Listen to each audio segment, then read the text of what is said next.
Hello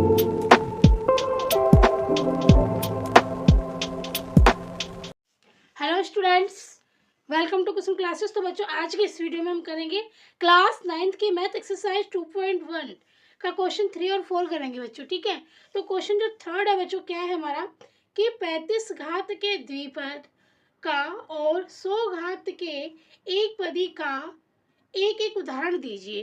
तो बच्चों, पहला हमें कौन सा उदाहरण देना है?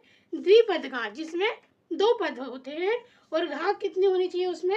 35 होनी चाहिए। तो बच्चों, इसके ना आप बहुत सारे उदाहरण लिख सकते हो। तो देखिए, मैं पहला उदाहरण जो लिख रही हूँ, देखिए ये मेरा 5 हो गया, 5। अब x की घात में 35 लिख दूंगी और माइनस में 5। तो ये हमारा हो गया द्विपद। देखिए कैसे द्विपद हुआ, एक हमारा द्विपद, सॉरी एक हमारा ये हो गया और दूसरा पद हमारा ये हो गया। तो ये दोनों कितने हो गए? द्विपद हो गए।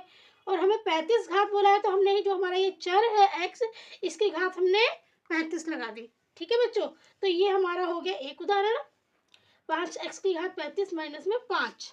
और बच्चों दूसरा हमारा हो जाएगा, देखिए दूसरा हमारा उदाहरण हो जाएगा कि x की घात 35, ठीक है, हमारा जो ये एक पद हो जाएगा, जो चर है हमारा x, उसकी घात 35 हमने लिख दी प्लस में 8। ठीक है बच्चों, 8x मान लीजिए। तो x की घात 35 और प्लस में 8x। अब इसमें कितने पद है? एक पद ये हो गया और दूसरा पद हमारा ये हो गया, दो पद हो गए और x की घात 35 हो गया। 35 घात के हमें द्विपद लिखना, तो ये हमने बच्चों लिख दिया। ठीक है, अब दूसरा देखिए, जो दूसरा उदाहरण हमें 100 की घात के एक पदी। अब इसमें एक ही पद होना चाहिए, एक ही पद वाला हमें उदाहरण लिखना है, लेकिन उसकी घात जो है वो 100 होनी चाहिए बच्चों। तो इसका हम उदाहरण लिख सकते हैं x की घात 100।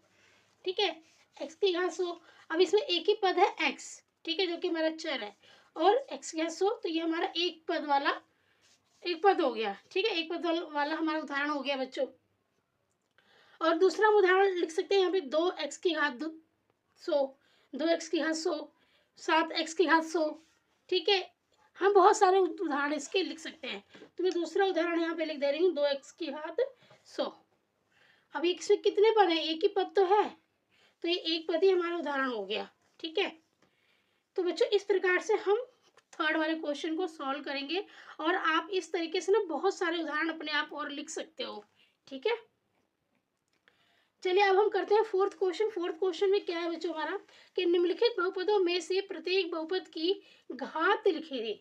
ठीक है बच्चों, तो बच्चों इस क्वेश्चन में देखिए हमें क्या करना है। इस क्वेश्चन में ना बच्चों, जो ये हमारा ये बहुपद है ना, इसमें जो हमारी जो सबसे बड़ी घात है उसको हम यहाँ पर लिखेंगे।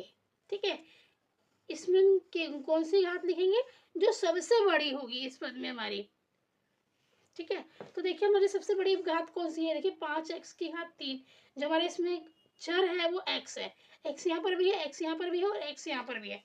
तो इस चर की घात जो है 3 है, और इस चर की घात 2 है, और इस चर की घात 1 है। तो सबसे बड़ी घात जो है वो 3 है, तो हम यहाँ पे 3 लिख देंगे। ठीक है, फिर देखिए बच्चों, अब इस वाले में ये 4 है और y की घात 2 है, इसमें एक ही चर है और उसकी घात कितनी है? 2 है, तो हम यहाँ पे 2 लिख देंगे। जो सबसे बड़ी घात हमारी वो कितनी है? 2 है। अब इसे यहाँ पर भी बच्चों देखिए, हमारा एक ही चर है t, और t में हमें कोई भी घात नहीं दी गई है।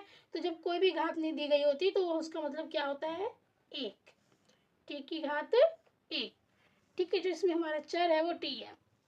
ओके बच्चों, अब देखिए फोर्थ वाला, ये फोर्थ पॉइंट जो है बच्चों, ये यहाँ पे सिर्फ 3 लिखा है, इसके साथ कोई चर है ही नहीं। ठीक है ना, इस पद में कोई भी चर नहीं है। तो जब कोई भी चर नहीं है तो बच्चों हम यहाँ पे 0 लिख देंगे। ठीक है, हम यहाँ पे क्या लिखेंगे? 0 लिखेंगे, क्योंकि देखिए